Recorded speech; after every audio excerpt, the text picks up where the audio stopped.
The disruption in our society is going to be caused by natural forces. These moneyed bankers are riding on top of that to ride the fear to get a faster and a more complete outcome. It's not just that's going to happen. Okay, people are going to be scared. Crops are going to stop growing in the southern hemisphere. Things are going to get toasted with the radiation. We got bolides everywhere. Hailstones the size of this come down. Will be the average hailstone. People will run for their lives when they see clouds gathering on the horizon, black clouds. That kind of world awaits us, and just now it's beginning. Now, riding through that, then how do you control it? How do you take advantage of it if you're nefarious to assure you have power and access to monetary control on the backside of that? You got to know the cycle onset, which was 2018.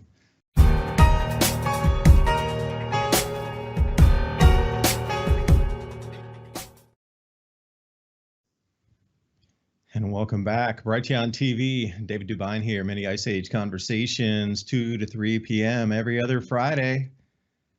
Now, we've seen the world spin out of control in seemingly light speed fashion as all the events are just so encompassing tidal waves of information and news releases. It's really difficult to keep up. I mean, anybody who out there is even reading the news, let alone trying to compile it and make sense of it all. Well, we have some sense of it all finally. The final plan is given to us by the World Economic Forum, as well as the Fed now has just released all their participant banks and institutions.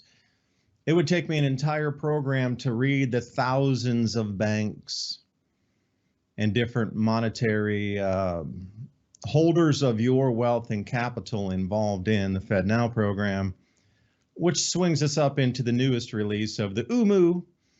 We'll talk about that, but really, what is the plan? So, we've all seen this ridiculousness of you're going to eat insects. They're not really giving you a choice any longer. They're being snuck into foods, but that's kind of old news. It just gives you the trajectory. You're not going to have a choice unless we all say no at the same time. And it's been like that through history. Every time a certain amount or a certain percentage of people start to say no, then have you noticed the narrative switches right or left? We've seen it again and again. How many times through your lifetimes have you seen something so absurd that enough people stand up and say no? And then it stops and it disappears into the history, I guess, dust bin for a better term. So I'm going to run through this chart today. We're going to connect a bunch of dots. Literally, it is connected the dots. The WEF already did it for us. What they're trying to do is create the most mass chaos event to then implement not only rationing, but police presence in stores and supermarkets and a curfew, etc. So we need to run through the dot connector here. Now, each sector is labeled by color. And what we want to do is we want to take a look at the blue, the green, and the orange is where the main points are. But we got the periphery of the technology coming off with the purple, but we want to focus in on the environment, the interstate conflict, which is orange, and then the big daddies down there, the blue.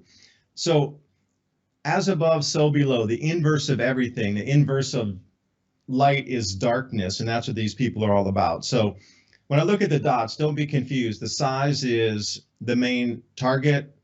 The smaller the dot will be the execution point for the thread pull. So when I look at this, we'll start down to the asset bubble burst. This will be all-encompassing enough to cause social chaos and have people begging for different options. The 2023 financial crisis has begun. According to Bloomberg, the missing catalyst is here, with gold now forecast to surpass $3,000 an ounce as a worst-case scenario. The economic hurricane J.B. Diamond warned of is here. Call the proud Americans at the Patriot Gold Group today before it's too late. Remember, Patriot Gold Group offers the no fee for life IRA, where your IRA or 401k can be in physical gold or silver on qualifying rollovers. Call 888-546-7020 to get your free investor guide today. Keep in mind, Patriot Gold Group is Consumer Affairs top-rated gold IRA dealer 6 years in a row. That's 888-546-7020. And now on with the video. But at the same time, all we're hearing about is supply chain constrictions, and then, there's this runaway climate thing. But wait, you corporations were the one who never ending, through advertisements in our face to cause more demand, studying human psychology to get us to buy more. And I say, a human race of 8 billion people being targeted with advertising by corporate 500s that are the same ones that have the mining, the logging operations, the manufacturing, the distribution, the ships polluting chug-a-lug oil out of the oceans. I don't have that. Corporations are responsible for it from A to Z, yet they're going to blame you and me. And then we look up the interstate conflict. This will be the actual linchpin that will stop all commerce, regionally firewall countries and continents off, along with monetary, interconnectivity for a while until we get on this UMU system here. So we're going to pull it out small first, natural resource crisis. Now there's a couple things that are going to happen. We'll get into the volcanic eruption that occurred in Russia just a little bit from now. But that Hunga Tonga eruption back in 2022 of January, the ozone depletion is now onsetting and it's visible. Go to the NASA ozone compilation page and you'll see that they're already starting to get ozone loss. Shouldn't even occur until August. See how far in advance it is, which means it's a runaway event. So everything we're going to see right now, the massive hailstorms that just pummeled, and I mean big, huge grapefruit-sized hail, just ripped through Germany and Poland, and also that rain event down in Florida with 25 inches of rain in 7 hours. Like these kind of events are going to continue and amplify, and watch the media jump on top of it as such. But notice how the cost of living crisis is interwoven in with the emergency of the climate, along with the economy in the blue, the supply chain collapse, and then we get the geopolitical instability. Now, these need to wrap into a package to create the ultimate outcome. So it's kind of like they're cooking or baking a cake. They need all the different ingredients to get the final product. Deception is the name of the main ingredient here. So if you're going to bake a cake, your main ingredient is going to be flour. Well, their main ingredient is deception, and it starts with this map. And no, I'm not going to go into Tartaria, although I could, and lost technology and civilizations of past. I could run for days on that, but we're going to stick with Mercosur mapping. Now, at the equator, if you're going to create something on a circle, it's going to bend by the time you get up to the northern or southern pole. And you're going to have to accommodate for that. So Mercosur did a different mapping technique, and I put the yellow on there. What do you see the yellow arrow? Well, it looks like Greenland to me. Now, how vast is Greenland? Everything's predicated on all the ice melting on Greenland, and when you look at this map, you go, man, that's a huge place. If all that ice melts, well, it's going to be a big thing, huh? Until you start to look at the reality of it and then realize the sample and the size distortion on what the size of the continents really are versus what the maps are showing. So the distortion of sizes, again, is a distortion of lie, is a distortion of reality, distortion of size, distortion of narrative, blame. So many distortions going on at the moment. But Greenland is only the size of the Democratic Republic of the Congo in reality. So I circled it right there in orange so you can see the true size of Greenland. Now, if this map were to be used instead of maps that we see of current with the Mercosur on it, you would say, that's a little tiny island. How is that thing melting going to do anything to the rest of the planet? So again, the Mercator, excuse me, what is Mercosur? I'm focused on the South, or the South American trade bloc. I was doing a bunch of research, which we'll come into with the new agro dollar and the wine dollar that Argentina just unveiled. But Mercator, dark blue is the actual size of continent, landmass, whatever it is, versus using the Mercator bending of the planet. This is where the deception starts first. Look at Greenland. That dark blue is truly the size of it, not the light blue. So if you were to see that light blue and that all the world's problems are, focused on Greenland ice melting, you looked at that and you go, no way, that is not going to do anything. Are you kidding me? Truly, that's what it is. Using the maps like this, and then when I brought it out a little bit bigger on a horizontal map here so you can see it. Greenland is nowhere remotely close to the size that they show you and proclaim about all the ice melt. So since we are talking about ice melt, let's look at the true fact of the ice melt in past tense here. So 2022-23 is on the left side, and this comes from Polar Portal. Anybody can look this up. It's the Greenland ice mass balance. That's what you're looking for, the mass balance, if you're going to target your search. So the blue line is the current year, and that gray dark line in the center is the average. And then as you look up or below that, that's 2 standard deviations. And sometimes they'll swing it down to 1 standard deviation because it's gone outside, like 2016, 17. That blue line is ice way above the averages, way above the averages. Way above the 1981 to 2010, that 30-year average, that's way above. And also 2017, 18. And I would direct you to the far side of the chart where it's actually in June, July, August, where ice actually melts. Not the blue line running up in through winter. So we're looking at the actual ice melt here. So at the far right of the chart, and we see 2016, 17, far above anything melting. And it's just, this is how the deception is used in the climate debate. And also the multi-decadal oscillation in the Atlantic Ocean, otherwise known as the AMO. It is on a 60-year cycle itself.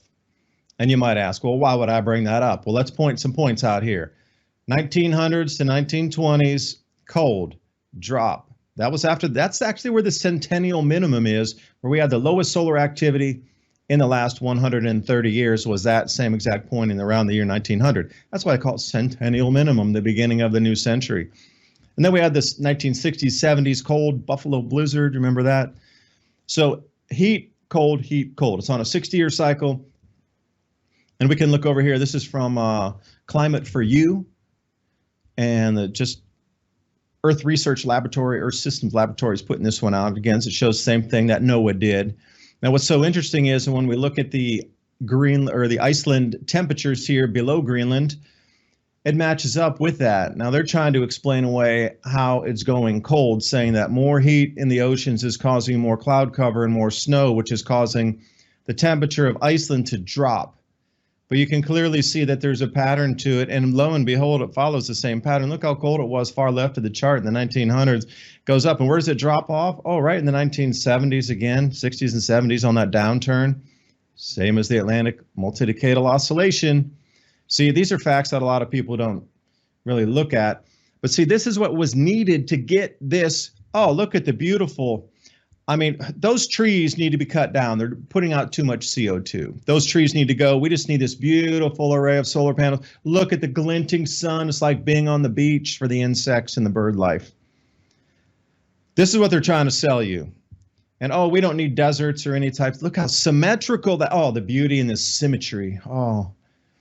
And they're trying to sell you on this. The problem is the copper demand. The copper demand. Well, actually, the copper, so far, a little history lesson. In the last 3,000 years, we've mined 700 million tons of copper.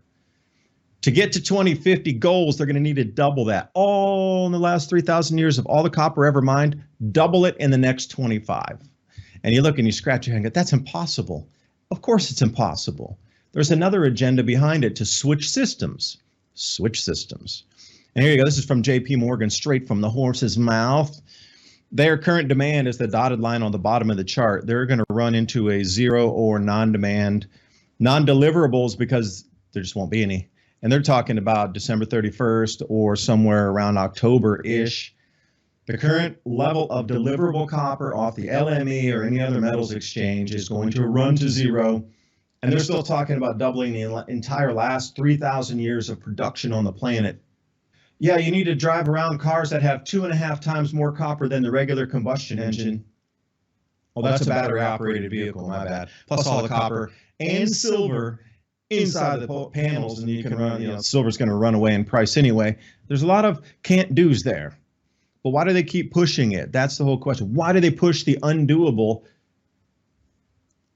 They need the narrative to continue. And here's another one. I know I harp on the climate sometimes because that's the base of all of the deception is this climate debate here to make you switch and why you have to switch and eat bugs and drive, 2.5 times more copper in a car, EVs.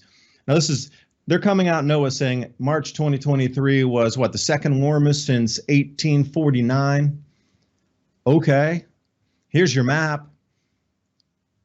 For those of you who don't know where the temperature stations are, there's very few in the middle of the ocean. And look where all the heat that they prove that the world's temperatures are running away. Most of the heating is in the oceans where there's actually no data coming from. There's no stationary buoys every couple of miles throughout the entire Pacific, Atlantic, Indian, and other oceans that you see out there.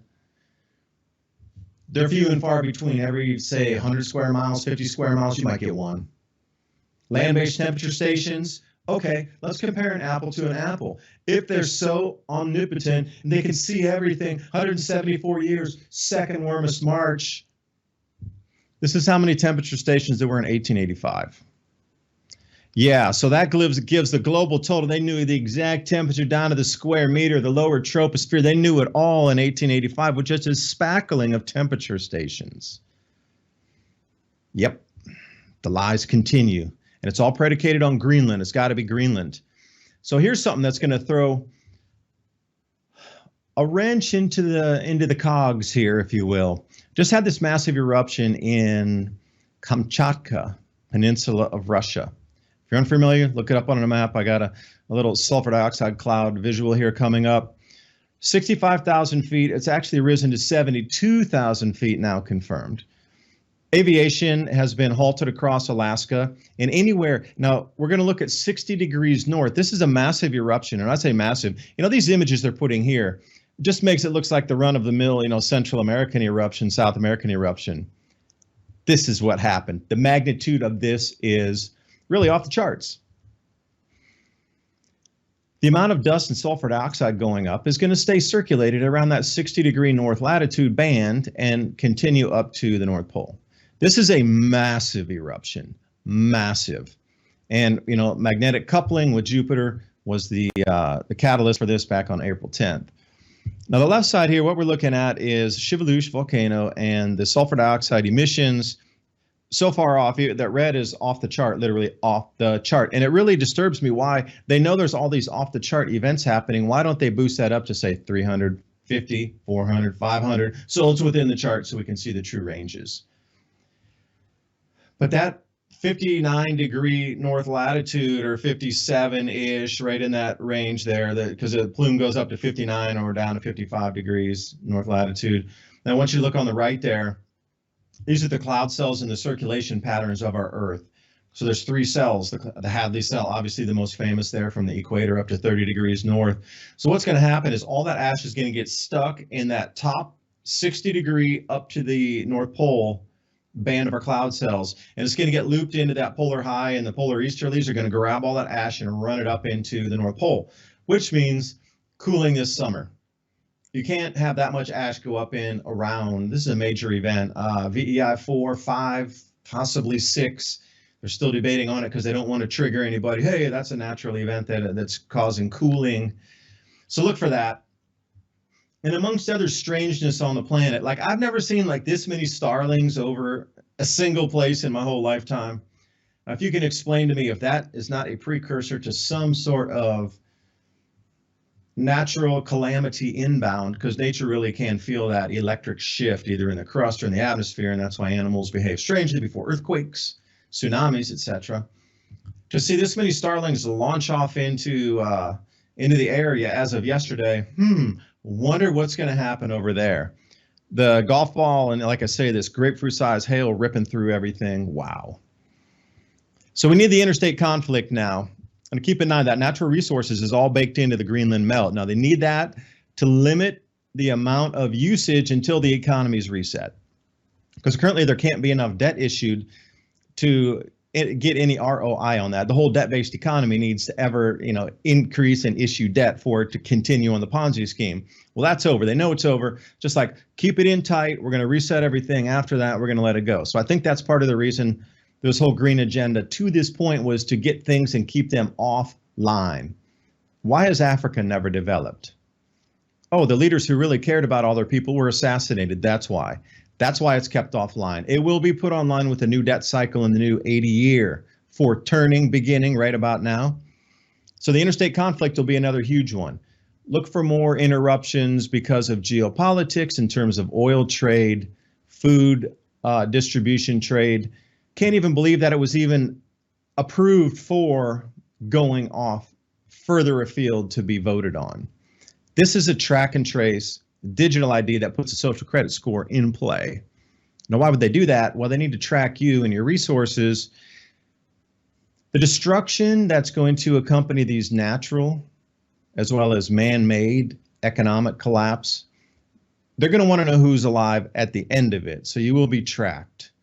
You're going to be put into a zoo. You want to harbor your animals and give them food and safety, because we are going to be relegated back to breeding stock for the plebeian class.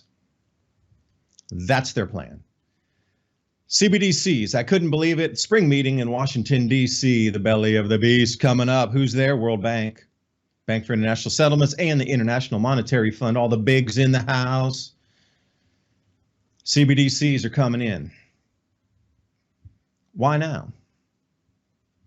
And the Universal Monetary Unit, or UMU, as they've called it, is here. Now, we were told that central banks were never working on anything central bank digital currency, that physical cash would be here, that all of you conspiracy theorists talking about CBDCs were overzealous, until that was just last year's conversation, that it was 50 or 20 or 30. It was in the future sometime, but you crazy people talking about it, it'll never happen in this decade. And here we are months later, and they're rolling it out. Deception again at its highest levels. But you ask yourself, why now? Like, this tech was, mature enough back 15 years ago to roll out. It's distributed ledger. It just moves faster. Why now? Well, if you start to add in all these planetary alignments coming up in 2024, and understand that the Earth's crust is going to behave very strangely, and all these different anomalies with UVB radiation striking the ground across the southern hemisphere, bolides rolling in. We're going to have meteor showers like you cannot believe coming toward the end of the year. And I will say, it was in Maine, Massachusetts, just yesterday.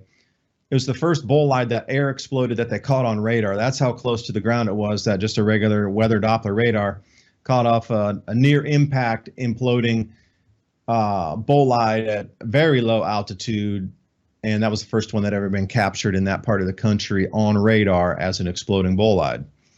This is the beginning of what I was termed, as somebody from a space agency told me, the year of fire is the way they termed it, straight up. The amount of bolides that are going to come running through.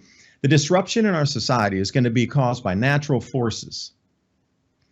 These moneyed bankers are riding on top of that to ride the fear to get a faster and a more complete outcome.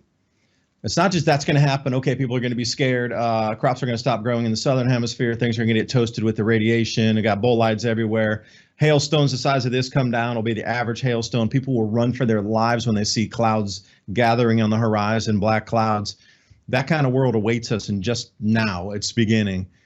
Now, riding through that, then how do you control it? How do you take advantage of it if you're nefarious to assure you have power and access to monetary control on the backside of that? You got to know the cycle onset, which was 2018. And check out this little nugget I'm having delivered. Eden Grow Systems, double deck tower, 64 plant capacity, plants up to 1 foot tall. Already comes with the deck fans, the LED lights, and a reserve for water circulation, because it's all about gaining efficiency, producing food, even in cooler climates indoors. I'll keep you updated, and we'll stream the process of assembling it and setting in the first plants. Very excited. EdenGrowSystems.com. We'll talk about this when we come back, right after the break. David Dubine, Mini Ice Age Conversations.